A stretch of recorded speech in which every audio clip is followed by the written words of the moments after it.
Assalamu alaykum qadrli ildeşler, mahwan vatansever dogullar. Ähliňize odan Germaniýadan salam ýurlaýan, inşallah her biriňiziň janyny sagdyr başyny dikdir dip ümid edýän mahwan dogullar.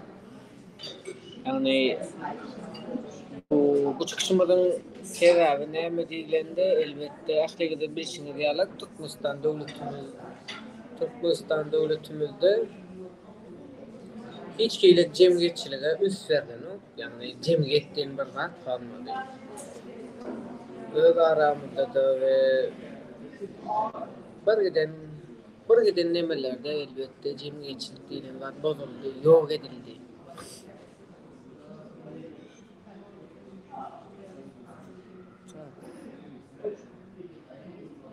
Как посмотреть комментарии?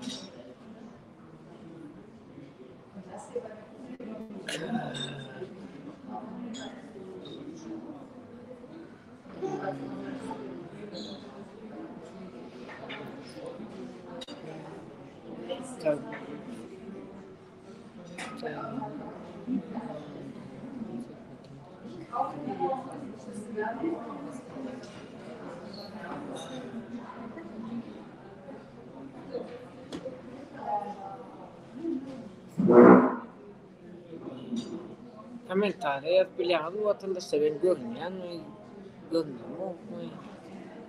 görmeyen var mı?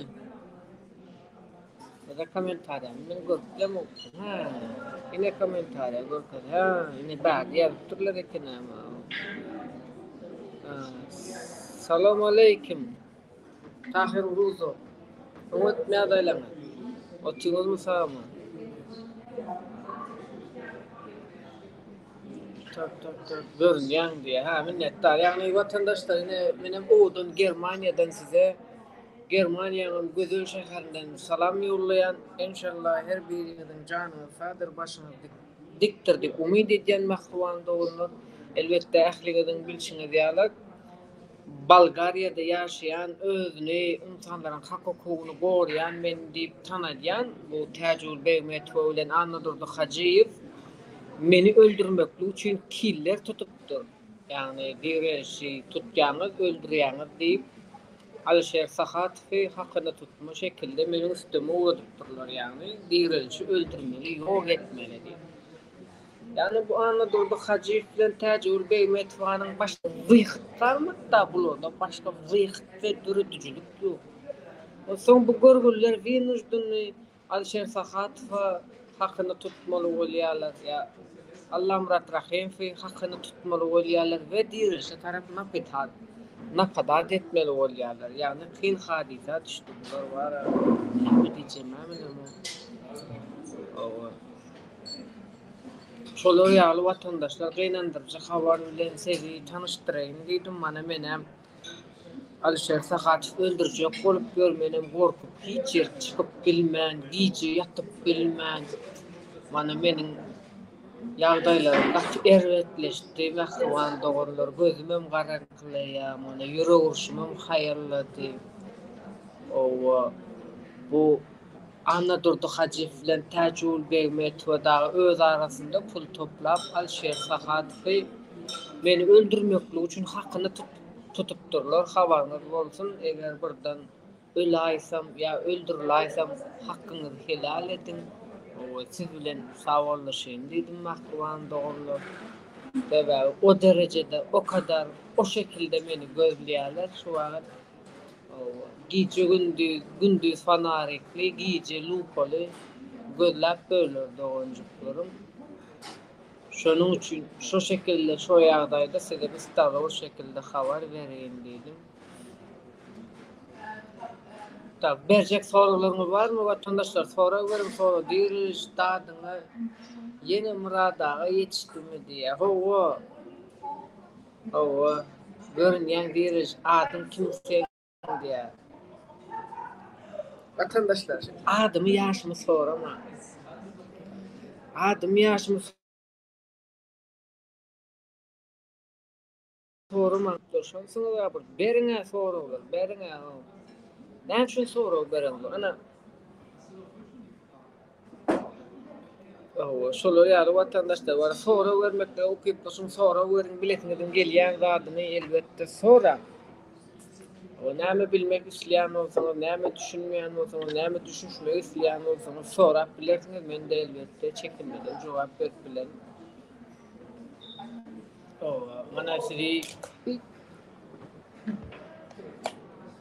Mana sizi devlet lider bilen Murat Kurbanam geldi. Murat Kurbanam görkezýän, ýagny Assalamu alaikum. Salamlaşyň. Assalamu alaikum. Hürmetli vatandaşlar. Tamam oturuyorsunuz. Yine Berlin'de birinci duş. Diýil şen duş ya.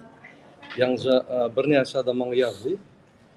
Biz Berlin'de, Warşawada we Parijde gurumlar şap bolýar. Şu gurumlarda esaty bizim halkymyzyň, bizim vatandaşlarymyzyň problemalaryny jemläp şol hökümetler bilen gürleşip çözme gurulma. Birinci, ikinci biz bolýan ýurdumyzda adaja güýç bolmaly, ýagny siýasata täsir başlamaly, öz arzularymyzy aýtmaly, bizim ýagdaýlarymyzy aýtmaly. Mysal üçin Warşawada bu problem bolupdyr. Bir topar bizim vatandaşlarymyz kagypy, pasportlar dogry, ýa-ni dosiýeler açyk, atkadalýarlar, bir topar problemalar bar. Şonu bar çözmek üçin bize guruma gerek. Guruma arkanda bolsa, gurumadan gürleseň yerli guruma asas bolýan problemi çözmeli. Gurumaň esas maksady näme? Bizim vatandaşlarymyzyň problematy bolanma arkasyna durup kömek etmek. Administrativ problema, fizik problema, näme problem bolsa, onuň içinde mysal üçin bir ýerde iş gerek. Ýene gelenler aýdýan plan ýerde iş baryn.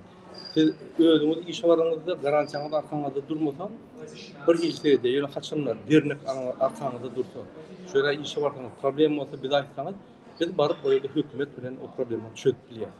Şeýle kaçanda biz aksan derni açdyk, onu arkaňyzda hökümet bolýar.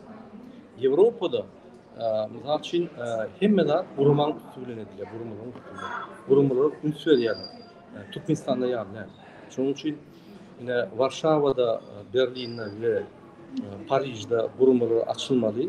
Şolara goşulmaňyzy haýyş edýär.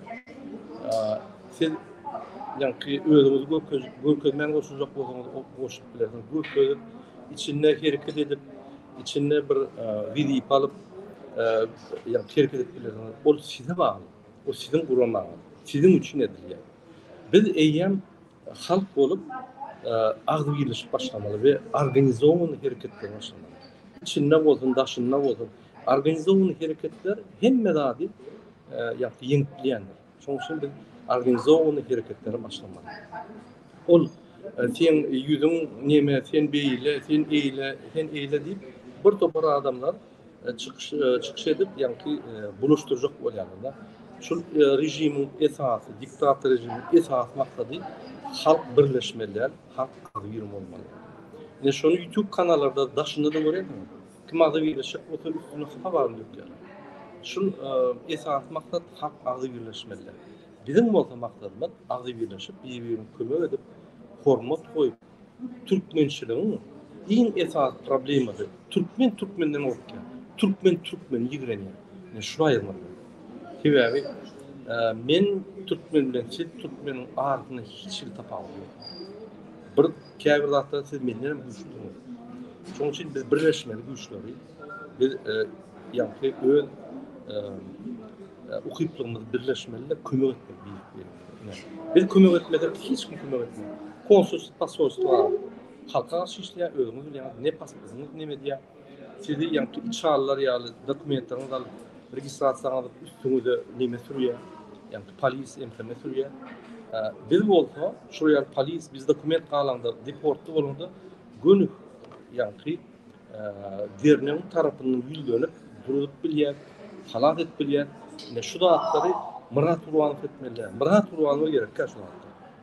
Kösünýän Berlin'de yani Germanya'da kösünýän adamlar gerek. Warşawada yani Polşada kösünýän adamlar gerek. Şoň üçin biz size şu zatlar gurulmana kömek edýär. Bizim gurulmamız däl, devlete gurulmak däl. Hakyky diaspora ýagny Türkmen diasporasyny derler.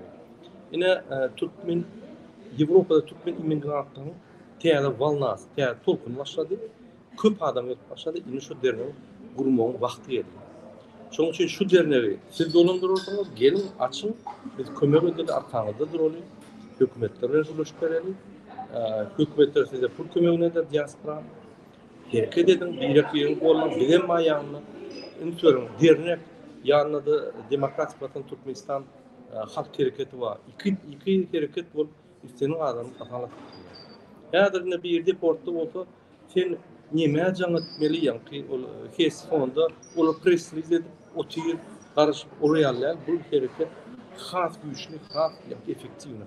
Gün aeroportda barlýar, gün polis bölümine barlýar, gün şöyle halat edilýär adamlar. Şoň ýa-ni näme manihine şu dernek açıldı. Hemen beyleki Kafkaz derneklerini görýänler, Çeçenliýdi, beyleki diýdi. Bu işler, mesela için ben Nitsa vardım. Nitsa'nın Moğol'u meni gün Ömer'in yanına gittim. Tanıştım. Şu oğlan bizim derneğimizin yani kömek ediyor. Bir topar Çeçenleri işlediyor. Şu an kömek etmeli. Yol açıp veriyor. Şuraya alayım. Biz siyasetimiz çok zor Avrupa'da.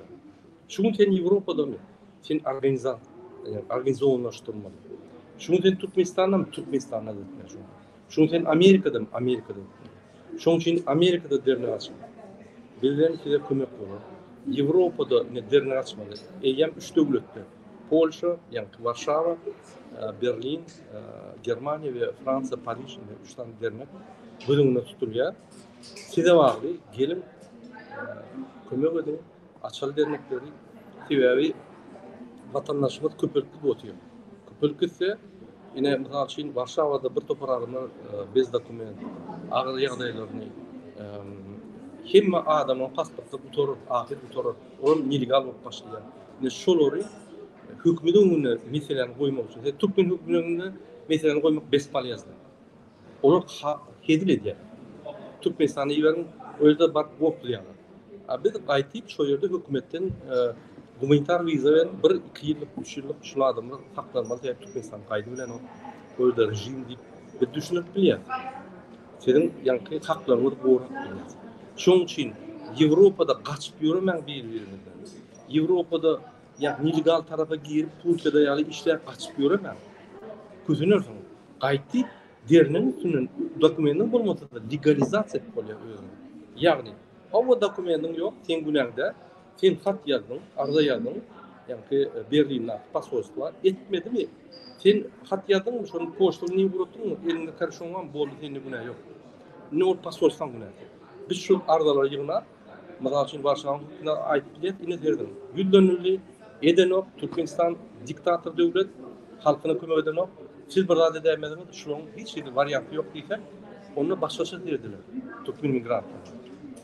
Şoň üçin Nezip bolsa Warşawada barar, eýem häzir Warşawadaky vekil Serdar Kazanipesov şoň men habar tutulýardyňyz. Ine men adymyň aşagyna Telegram adresi bardy. Şol Telegram adresinde Telegramdan maňa girin. Men Serdaryň koordinatlaryny size bererim. Ine Germaniýada diýilýär şu an. Diýilýär koordinatlaryny bererim. Gortmollar, diýilýär opozisiýa nemede. Opozisiýa görüşi ol başga. Dernek başga. İki durlu zat. Mesela için Ýewropada bir tane siýasatçy bir partiýaň ýolbaşdy. Şo wagtda bir şäherin meri, ýagny häkimi.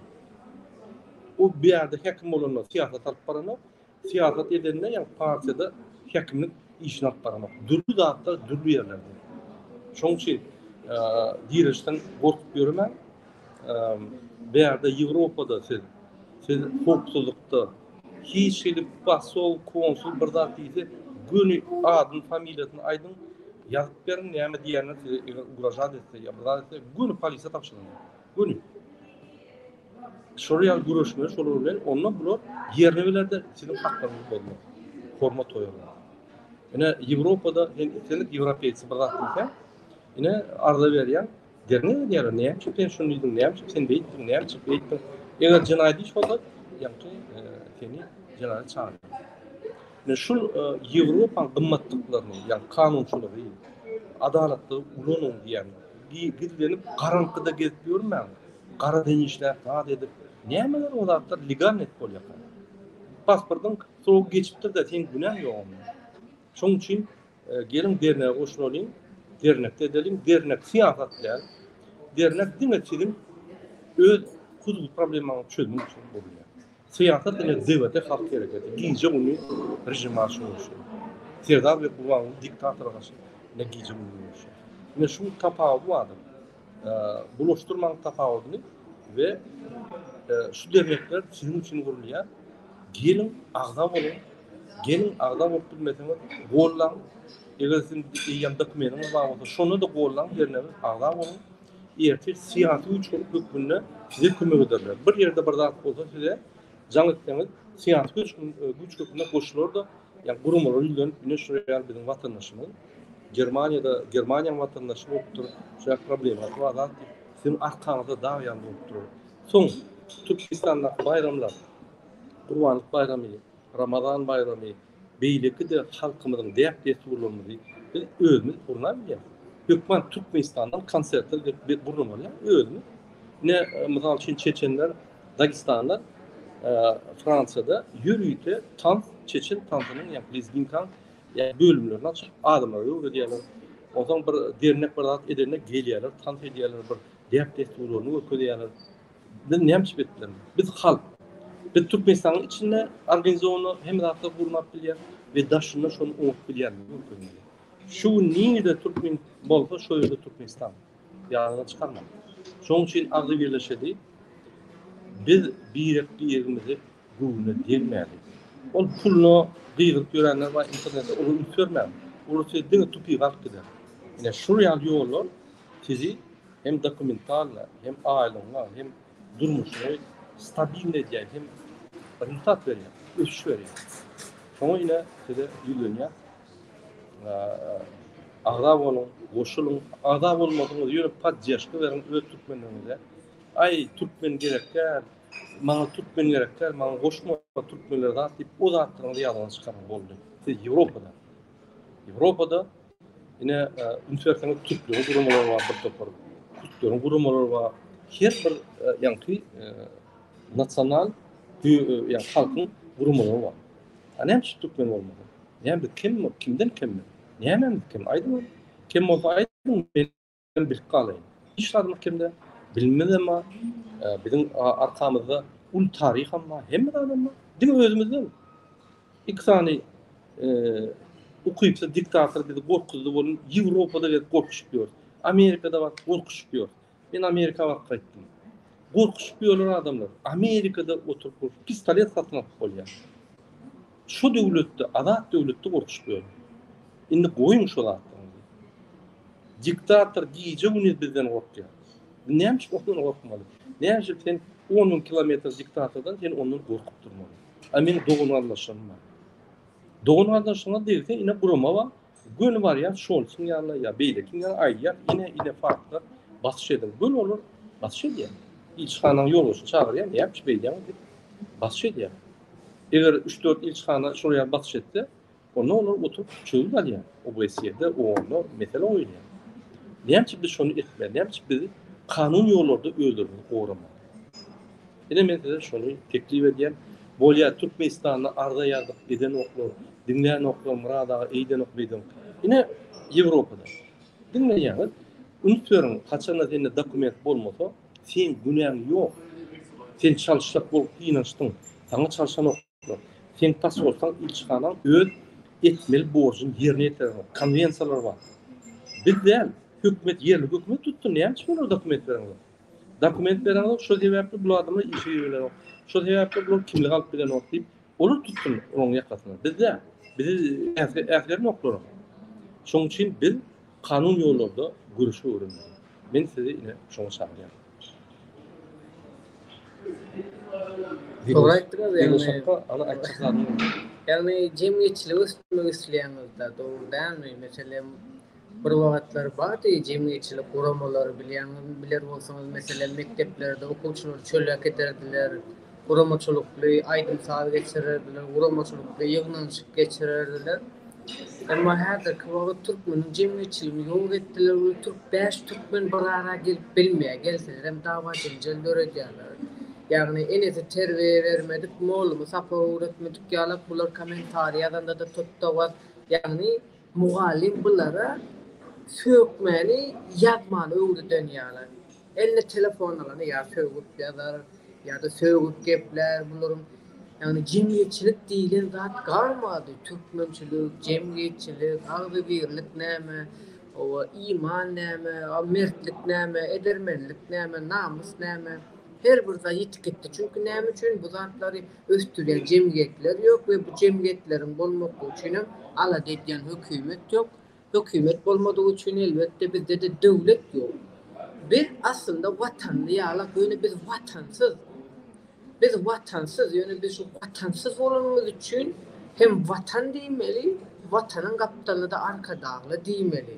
Ýagny bu watan arka dagynky bize ýaşamaklyga ruhsat bersin diýmeli. Aslında bu şekilde ýaşapyr. O diýmek isleýän zadyň watandaşlar her bir adamyň özüniň netijesi, özüniň talanty ukygy bar. Şol talantlanmady, netijelermedi elbetde billet o niyete ulanır. Ermek niyete däl. Mesela ukyply adamlar bilimli adamlar niyetini, bilimini ermekli üçin ulanýarlar. Şonu gowy üçin ulanmana çalışalyň. Elbetde bilýänsiňiz, bu işler edip başlasaň, halkyň aň düşünjesini jemgyýetçilik östürip başlasaň, hukuk goraýjy diýenler awtomatik ýagdaýda hakyny tutma, ganhor jellatlar tutup elbetde bizi öldürjek bolýarlar. Ýagny bu Alişer Sahatovy kimidi gözläp Berlinde bar menem. Men Alişer Sahatovy misal berýän. Sizin eden çykyşyňyz, sizin jenaýat işiňiz. Bu bir argument boldy. Biz hedil edip gülüp peýdalanýar.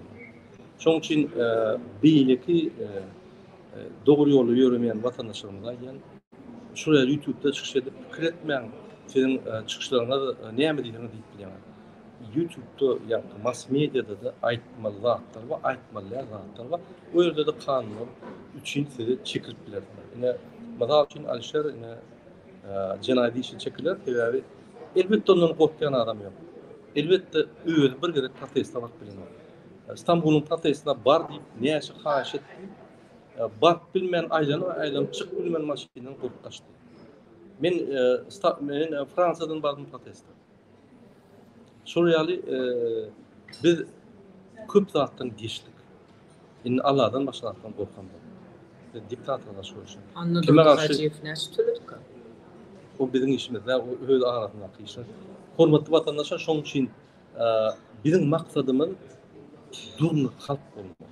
Durny bir aramızda tituşkolar, Alişer Safarow ýaly, Kaşpirov diýen tituşkolar aýyrmaly. Halk hakyky öňe çykmaly.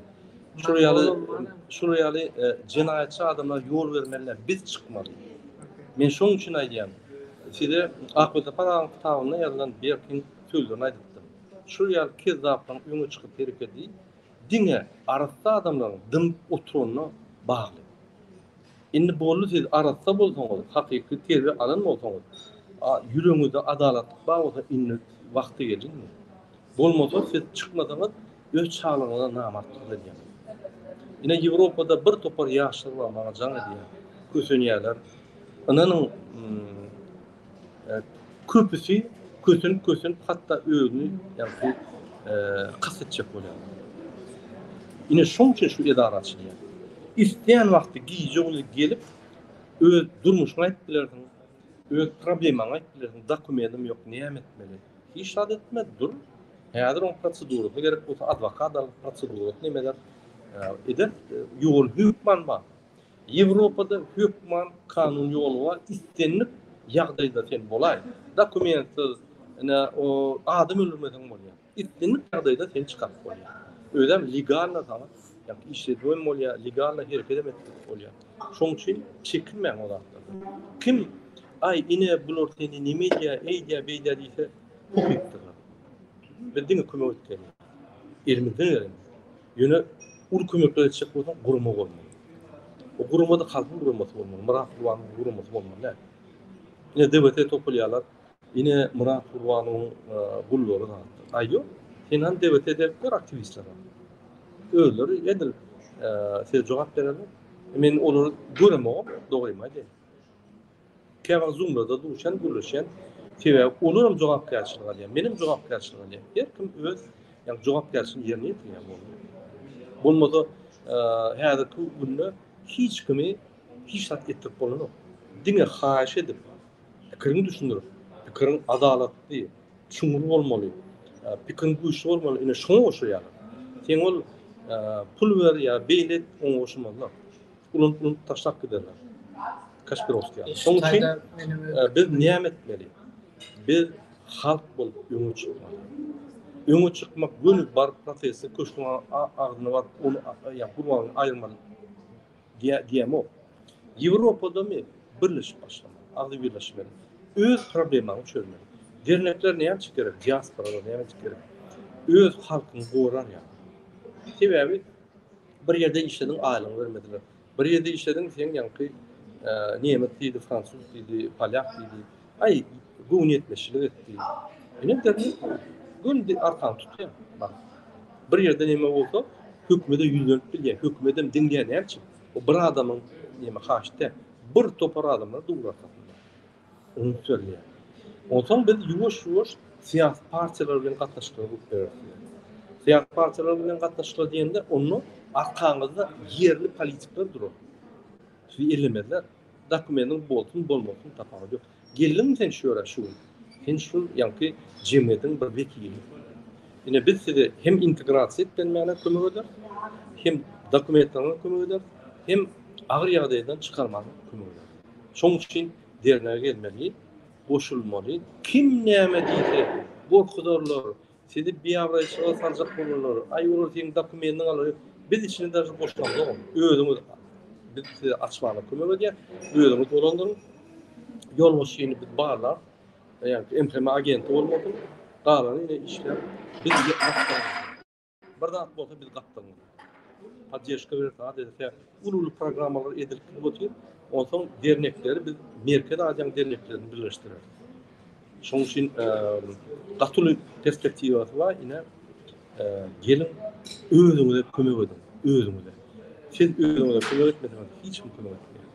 Şonu unutma. Dokumentim ýok, men köçede ýörek bolamok, bilip bilemok, meni iňgerjek bolýar, men Türkmenistana barmaly. O, sen deriniň agzasy bolanda. Türkmenistana baranda tapagyň bar Türkmenistana ýene gel, ýene deriniň agzasy bol. Sen dernek bolanda, sen hökümde garşy işleň. Egerde bandit hökümet, ýa-da sen hökümetini bakmadan bolsa, sen hökümeti adana çıkar, adatına çıkarmanlar, görüşmeliler sen. Ne yapacak sen bandit hökümetin, ay men hökümete karşı gidip bilemok sebäbi ol bandit hökümet, bakşa ol, yani adam öldürüp ya vizipetlerle men ona karşı görüşüp bilemok. Bu torun kezzap, adam öldürüp, niyaz öldürüp, vizipeni aldy, öz tohumunu sokdy, hatta aktygyna çeldi, aktygyň yani boşgulary ene dili ikinci klasyň ene dili kitabynda bar, ya dördüncü klasyň. Men görkezdim efirde. Niye başladılar? Maskaraçılık. Özünü ömüre anarda durdun. Kelep gero etdi özüne. Näme ahırmanlyk etdi? Hacına adyny yüzüne vurup basıp aýyrtdyk. Näme hacılık bolýar? Ramazan tutanok, aýda okanok, meçide baranok, sadaka edende halkyň pulunu edýär. Näme ol? Quran geçirden migrasyada. O Burhany öňünde tapsa ahdy diýerler. O näme? Hacı bolýar o. Kimin hacıty bolýar? Kezakyň hacıty bolýar, ýa Mekkeň hacıty bolýar. Kim ol adam? Ramazan bayramda halk kutlanok. Ramazan bayramda halkyň barmany okýar. Kimin lideri o? Öz Keriminiň lideri, öz Serdatynyň lideri, ýöne biziň liderimizde. Şuraya kezzap hökümet basyp alanlar biziň borjumyz hökümeti adatdan çykarmak. Diňe özümizden hatda hökümeti şu gün Türkmen halky bulşulukda Türkmenistanda molimler 45 sent aýlyk alýar sagyna, maskaraçylyk. Afrikada da bundan köp alýarlar. Türkmenistanda ministrler 75 sent aýlyk alýar. Gatylykda $1 sent aýlyk alýar. Sagyna 10 saat işleýärler günde. Bulşuluk ol. Ministram bulşulukda, Türkmen halkam bulşulukda, molimler hem inteligensiýa, bütün biz hemmemiz halk bolup bulşulukda. Polisler bulşulukda, emkreme de bulşulukda. Hökümet ýürüýte basyp alyp, ýani bir maşgala basyp alyp, hemme pullary uğurlap 5 milliardlar özüne şäher bolup. Arkadaş şehirli. Ve şu babatda halkı gulçuluğa soktu. Niye de başladı? Aydın. Dine demirat kariyer. Bolya Türkmenistan qırayı. Bir Avrupa'da. Avrupa'da biz öz behbitlerimiz, öz yani haklarımızı korumak. Şoň üçin ine biz size çağırýar. Şoňa o opozisiýadan gaçyp ýöremän. Opozisiýa hiç wagt agrymyny salaýanlar. Hiç wagt opozisiýa size gaçyp görüşýänler. Sizin haklarınızı koruýanlar. Sizin haklarınız üçin bir topar gurumlar var, yani görüşýänler. Şoň üçin size kömek etjek adamdan gaçýaňyz, sizi talap, zorlap, hakkını iptal eden adama da ayağına yıkılıp bize hakkı veriyorlar. Koyun bunu orada hatta. Biz başkası yaşamadık. Biz normalla yaşamadık. Şükredin diye de Murat Kurbanov. Şoň üçin münafıklar şükredin diye, sabır edin diyorlar. Yani şükredin diyorlar, olur oğlu geldiyorlar. Sabır edin diyorlar, olur adam öldürüyorlar, türmelerde gıyniyorlar, bir kanun türmeye basıyorlar. Yani kara Türkmen cemiyetini yok edip, mankurtlaştırıp, münafıklaştırıp adamları böyle pis dereceye getiriyorlar. Ondan sonra Avrupa bir de ne diyorlar? Varvarlar diyorlar, dikarlar diyorlar. Bunlar dünya yüzüne hop salıyorlar. Bunlar cemiyetçilikten uzak tutmalı diyorlar. Ferit, yine oynama değil ya. Mesela şey, Urvan'ın Serdar Berdim falan. Bütün haklarımızı, bayılıklarımızı oğulap yatıyorlar ve savurlu olmuyor. Ol bu değil mi? Onunla sen kızıl çaylan tuvaletlere gidip gördün, kızıl çaylan rahminde elini yuyan, sen baran yerine köştür, her bir yere barsan $1 milyon yukarı pul çıkarıyor hükümet. Biz de oraya ya da savurlu olalım. Gelin bizim savurlu olalım, sen bize kömek et, yol olmalı, konvertasyamızı et, manadım hükümetini sakla, devletin avrayını sakla, iş yerler ver, bilim savurlu olur. Hatta ben opozisiya olup yani kanallar yapıp özüm gideyin opozisiyadan, şuraya olsam. Edim şunu. Yine çıkalığa. Opozisiya karşı görüşmen, öz hakiki boşluğumuzu edin. Biz opozisiya olup yapalım. Hemen abi. Dur. Biz opozisiya olmalı. Ya opozisiya buluryan zat yok. Hemen abi ettiğiniz ol yani. Biz sizden bir ulu zat, yani beylik hakları yani zatları sonunda elementarına vizanı ayırın. İstediğin kadar çıkıp gelip dursun. Konvertasiya giyeceğini, işler olsun. Velayette adam hakkın giysi çıkıp istediğin şehirde yaşasın. Olmuyor. Metbuat adat olmuyor. Başka da derip geldi. Şunu umurma için siz kasam ayttığınız yaptı. İlimleri yemeğe koyup. Yine gerek olsa ben yeni korkuyorum ya. Şu kasam var. Prezident saylovlarda halkın setlerini oğurlan kezzap, kakası tarafından Türkmenistan'ın prezident vazifesini soğuk tökmününe alan Türkmenistan'ın bir kanun prezidenti Serdar Berdimuhamedov sözsüzden aydıverin. Türkmenistan'ın prezidentinin vazifesine girişmek bilen öz üstüme yüklenen büyük borçları, mukaddes ve ak yürekli, hormat bilen ve yadavsız yerine getirmeye, Türkmenistan'ın devlet karasıllığını ve bir taraflı hukuk yağdayını korumaya, adamın ve rayetin hukuklarını ve azatlıklarını hormatlamaya hem de korumaya, Türkmenistan'ın konstitusiyasını berca etmeye ve korumaya, ehli gücümü ve okuyumu, Türkmen halkının ağzı birliğini, onun parahat durmuşunu korumak için bahsetmeye, Türkmenistanların hazırki ve gelecekki nesillerin şöhratını hassa bilente götürmekler için ehli mümkünçülükleri peydalanmaya, Türkmen halkına vefalı ve doğrusul hizmet edecektirmeye davaralı kasam ediyor. Yine Serdar Berdimuhamedov sağ olma çıkışın için her efirde gököltü reklam eder. Sizin halkın önüne kasam verişini yönü halkın önüne bir gedegen ne kakın ne özünü açıp bekliyor. Ne emettiniz pulları, ne yapıp milyarlar pulları geliyor. Niye o milyar pulları? Ne yapıp biz bilemiyoruz. Ne yapıp halkın bağırlarından hen alyan, satyan, niye koyanını biz bilemiyoruz. Ne yapıp köçeler olanlar, onlarlar. Hazır yine bir yıl tur ekiyede, daha şovuzda ulu yaşlılık tur. Yollarımız yaşlılara karşı onurlanan. Yani şolary fiiller bir-bira akderýaly gapdylyna kiçik kanallar ýok. Türkmenistanyň Aşgabatyna kanalizasiýalar nime dipdirler, yani swarkalapdyrlar, ulan işlerini bomba bilen ýaryp onu açýarlar. Bir maskaraçylyk tebebi spesialist ýok. Hiç kim Türkmenistany uzak yani strategiyada terdenok. Her kim pul oglap kaçmak bilen. Ondan döwlet bolmak, ondan hekmet bolmak. Ondan bizim geleceğimiz o. Onun için biz özümüz kurulmamalı. Yine Avrupa'dan başlamalı. Avrupa'da azar veriyor. Kimse de kovlayan mı olsun? Pasos tarafına ya İçhan tarafına. Aydın bana, ben gönül var ya şunun yani. Kimse de azar veriyor olsa, yine sen opozisiya hakkını aytacak olyan deyip bir dat yer mi olsa? Avrupa'nın küncüğüne aydın bir var ya. Bir tapyaz şunu. Ona yarı kahraman yok mu derdi? Kezzap çok kahraman olmaz. Kezzap kahraman Türkmenistan'ın içinde olur. Karar çıkarıp birbirine kahraman yani ordinörler. Yani oraya gero yoktur derdi. Ya bir yerde hakiki adamlar yaşa. Hakiki ekonomik, hakiki kanun işliyor. Ne şu yani?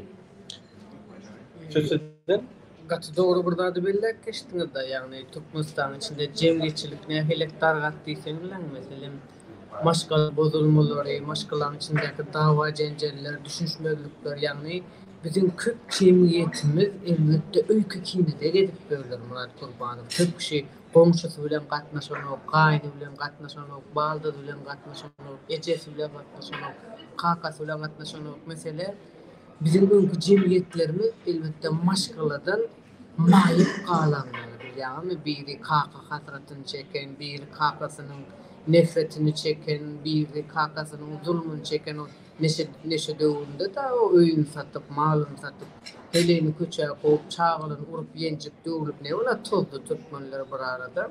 Elbette bulardan galan nesiller ve ondan soň çağsa istiwat bermen türmäge giderler var mesela. Bir hoçuluk gereğin satya ve tutulýa ertele ikide bile türmäge gitdi. Çağası ýüzünde galya ýeňi olup bolýar. Elbette bu durmuşdan maýyp bolýar. Soň nefrette gelýärler. Bu nefrette gelip gören adamlar töwrüni zeherlap başlaýarlar. Mesela jelebi köpürtýär, ogry köpürtýär, narkomany köpürtýär. Elbette özüni gorumak üçin. Şonuň üçin cemiyeti östürmeli yani bizim köp cemiyetimiz elbette durmuşdan maýyp bolandan soňra men olun kim kakasyndan ejer çeken diýende bir giden gıydlar oglanlar ay meni kakam eýtdi, meniň kakam gün vermedi, bizim kakamız eýle ya şonunla alaka. Soň bir gapdala seredýär soýunyň köpsiniň gelini gaýnyna gün vermedik, gaýny gelini gün vermedik. Yani cemiyet diýen zady ýok etdiler. Indi bu dernek diýmeklik, durmuş diýmeklik, birleşmeklik, agzybirlik, yani bu cemiyet döretmek. Biz bunu bu cemiyeti döretmek isleýär. Bolmasa bizi Ýewropada sivilizasyony döwletlerde bizler nämedik tanýanlar? Warwarlar, dikarlar, cemiyetçilikde gidirilmeklige münasip däller diýip hasaplanýar we şuna göre ýerlerde işledýärler. Mal wakym, garry wakym, ondan soňra we şuna meýde firma diýdi, inşaat diýdi, özüňiz bilýänsiňiz. Türkmenleri Türkiye şirket üstülen işe getirdiler, pulunu vermen kösep böyle şu wagtda. Sinedin, berde bizim vatandaşlarımız Akkoy ve Atom Sentral'da pulundan önler miting edip görülür. Bundan kabir siyasetçiler reklam edip görülür. Doğru mu? Doğru. Ama bir kaptaldan imunla şu firma işgal alyas deyip yeni reklam edip görülür. Seret. Sonunda da durun oklar. Senet görün bir taraftan yüzlerce vatandaşın pulunu vermendi. Bir kaptaldan hem TikTok'ta video yayınlayanlar iş halyas, işe geçiriyas desene durun oklar. Haramlar durun ok. Biz ne için duruyoruz? Ne için bizi durdurmak isteyenler? Allah'ın adını bilmeyenler, din imanı bilmeyenler, gelip bize Allah'a şükür edin diyenler. Allah'a özünü kulluk etmek isteyenler. Ne için beydiyorlar? Bildiğin mi? Ne için beydiyorlar? Mesela bizim gözümüzde özünü Allah'a yakın etmek isteyenler. Ve Allah'a da bu cemiyetten men arasında demek isteyenler. Çünkü bizler ters yolu içeriyorlar. ve özlerini Allah'a yakın görkezýärler. Näme üçin kıyır günde gelip diyorken Allah kömek etsin, şükür et, savur et. Sen näme üçin kömek etmeýär? Näme üçin ertegi gün Allah'ı günahkarlajak? Ol gün bir sana tutmayan video koyup durarken bunun yalancı dünyası değil ya. Yani Allah'ın yalancı dünyası değil ya. Allah'ı günahkarlap başladılar. Peygamberleri günahkarlap başladılar. Musulmanın din imanıyla oynap başladılar. Köpüsün tutun ateist, budist, krişnaist, gavur yavruları ama elinden Kur'an'ı düşürmeýärler. Kur'an'ın dualarını okap vagat edýärler. Näme üçin birler uzak tutýarlar? Kur'an ellesen seni Hudaý çarpar diýýärler. Bunlar namaz okumak, ellemeklik, okumaklık, daca Allah'ı inkar edýärler, elini alıp okuýarlar. Biz näme üçin okumaýar?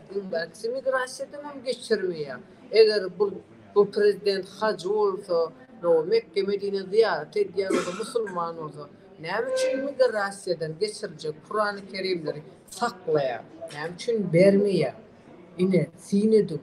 Buna da gelip münafıklar bize näme diýip şükür edin, sabır edin diýýärler. Çünkü seni dinin bilen bul edýärler, faragony taqdim etdirýärler. Şonuň üçin vatandaşlar diýmek isleýän adam jemgyýetçilik östürilip. Jemgyýetçilik östürilip. Elbette Türkmen görende Birazcık bolsa özünde yakın bolsun. Nädir men sinetden Türkmenden gaçýan, näme üçin gaçýaňy diýdim, Türkmenden ziyan gelýär. Çünkü pes düşünceli, çünkü yapık gelýär. Mesela biz Türkmenistan'dan çıktık, Türkmenistan sistemi bizim beynimizden çıkmadı. Yani mesela hala mendenim sonu. Mesela polis saat görsen alzırap zat edip, çilim çekinde gizlep zat edip, korkup alzırap bilýärmi? Şonu diýmek isleýän, yani siz çıkdyňyz Türkmenistan'dan, sizin beyninizdäki Türkmenistan sistemi çıkmadı. Şonu çıkarmaklyk üçin Türkmenleri dünya tanıtmaklyk üçin elbette hareket edýän vatandaşlar habarlaşıp bilersiniz, bildigimden elbette sizlere vagat eder, bildiklerimi aýdar. Mada ruhut. Ama Ferdim, vatandaşlar Türkmenistan'ın için näkli üçin Türkmenistan'ın içinde hakları gorumaly, näerliklerini aýtmaly ve çinonlukları işletmeli. Türkmenistan'ın daşyny aklar, şuraya demekle goşulyp, özlerinin haklarını gorumaly. Beýerde de eger de sen karadan ýüreseň, ýa-ni dokumentsiz ýüreseň, sen hem Ýewropa sistemasyna garşy işleýär. Şoň garşydaş bolmaly ýaly. Siz hem Ýewropa sistemasyna girilmeli. Sen bir topar adam maňa ýamrada dosýa goýdyk, alınmady, seredilmedi. Elbette seredilmek ýa-ni dosyany belli bir derejede bol, näme üçin bolmaly ýa-ni etmeli. Şondan size atdylar. Şoň üçin şu dernekler size konsultasiýa bererler, gerek bolsa hatlar bererler, gerek bolsa olarlar. Ine bolu üçin bolýan der. Oňa agza bolun, gelip özüňiz ýolbaşy bolun, özüňiz işläp, bir kontakt adamlar bolýar, toplanaly edelim, bir bolalım. Eger de ilçhanalar kömek edip, ýa gollasa bile, olar bilen bile duşlar geçer, ýa-ki olar da problemler goýuly, olar çözýän bolsa, onlar olara garşy işlemeli. Olar aýtyp gollady. De ýa bizi gollaman, bizi garşy görüşýän bolsa, onlar bilen olara garşy görüşýär. Şol ýaly biz gorunup, ýöne tutulmak, ikinciden biz öz haklarymyzy gorak we öz vatandaşlarymyzy gorak. Sebäbi käwagt deporta düşýän, käwagt akşam oturup atka alýan, dokument alýan, oturup özüňi ýekde ýaly görýän.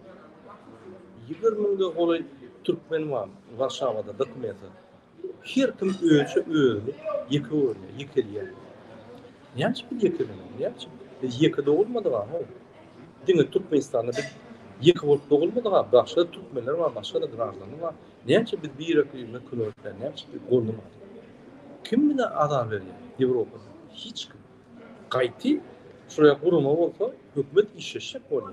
Şoň problemalaryny öwrünip, problemalaryny çözjek bolýar. Şonuň üçin Bizi saklap duran hiç şart yok. Avrupa'da. Bize var. Şirket etmeli. Bizim ne?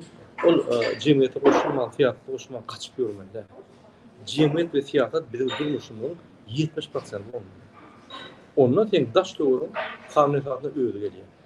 Eğer de dine işlep buluşurupta mesela hemen olmuşsun. Hiç sarın oluşmak. Şol süpük öğünü onurulmayan ziyataşlık, parakolon ilan ılgap giycelerine barıp öğlenip ziyat kılınmalı. Neyme? Kim dağılmalı var. Olur bize buluyalı hizmet etmeli. Biz onun önünde buluyalı ılgaplı. Olur bize hizmet etmeli. Olur aylığa yaşamak. Şunun için gelin birleşin, devlette halk hareketleri kömegede gollar, siyasi yani koruları, siyasi taraftan sizi kontaktlarını yani bunlar siz olsa halk diasporası hükmünde hareket edin bize ömrüdür, vurkudur hükümetlerden pul verir size yani pul verir yani devlette halk hareketinde pul verilen noktaya yani o siyasi parti yani diasporalara yerli hükümet veriyor. Şu yani. Şunun için yine Grand Alliance, Grand Alliance'lar bir de Grand Alliance deyip bizi toplayanlar. Öyleleri Hacı Mustafa Grand alıp bize karşı görüşüyorlar. Yine bizi Grand Alliance bize toplayanlar. Ya da Farhadı halat etmeli adamları etmen, biz şunu halat etmeyene ılgıtak. Yine halat etmeli, Farhadı halat etmeli, Tavza şiddetler, giyce oyunu çıkış ediyormuşlar. Bizi toplayanlar, hanı Farhadı. Bu kellerine aylak durun. Farhadı, buğrap, ılgap, tapıp, yani boşaltmalı adamlar bizden soruyorlar, biz siyasetçiler.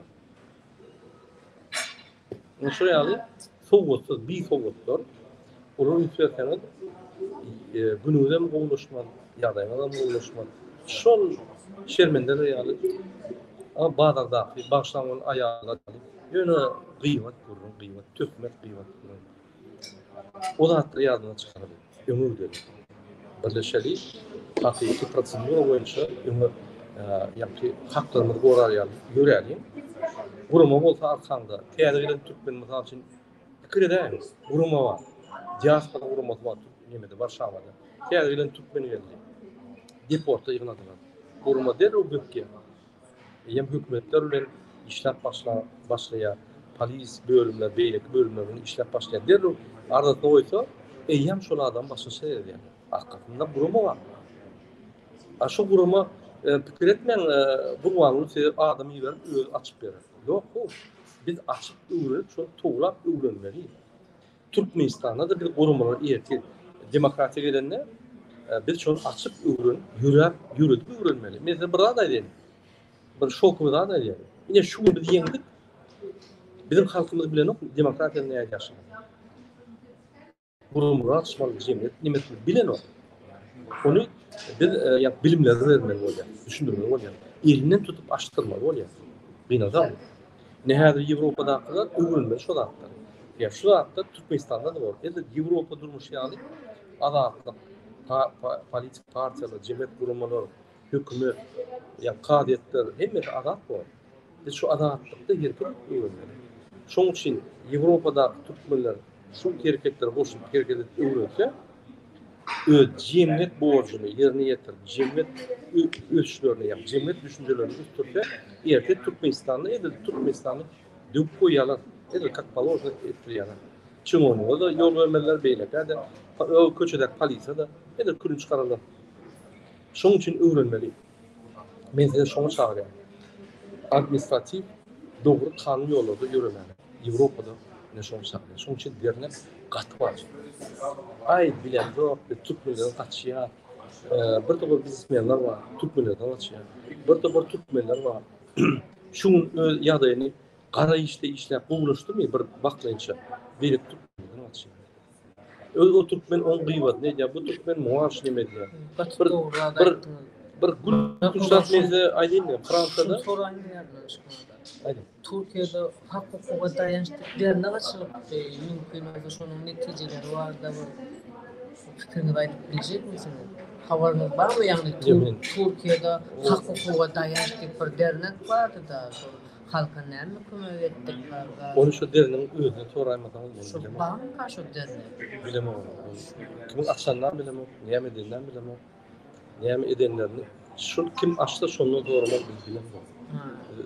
Cevap verilecek. Yine yankı sözüm böyle aydınlığı.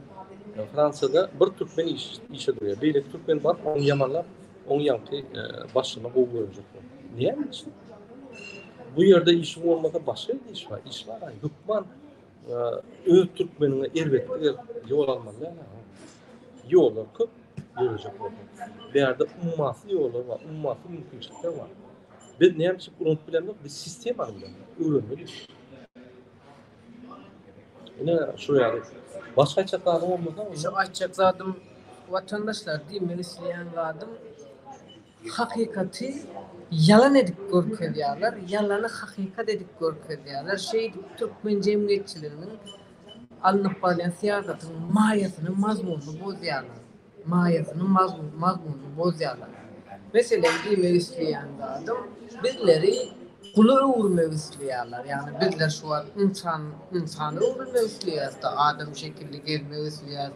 Bizlere hormat koyulmak istiyoruz. Bizim sesimizin eşidilmesini istiyoruz.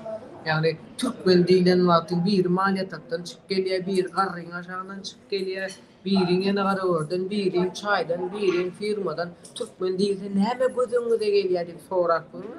Ýewropeistlerden ya Türk vatandaşlardan sonra Türkden sorak, konuşan sonra Türkmen dileňizde kim gözüňize gelýär diýende biznesmenler, sportsmenler, telekeçiler gözüňize gelmejek belli. Türkmen diýen vaktin mal bakmalı, gar bakmalı, firmada işlemeli, çay toplamalı, kuryer olmalı.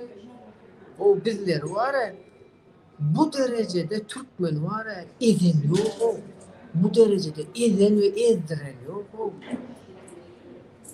Bizleri bu derecede maskara eden yok. Şu iki tane haramdan başka var ya. Bu iki tane haram atılı olan maskara oldu.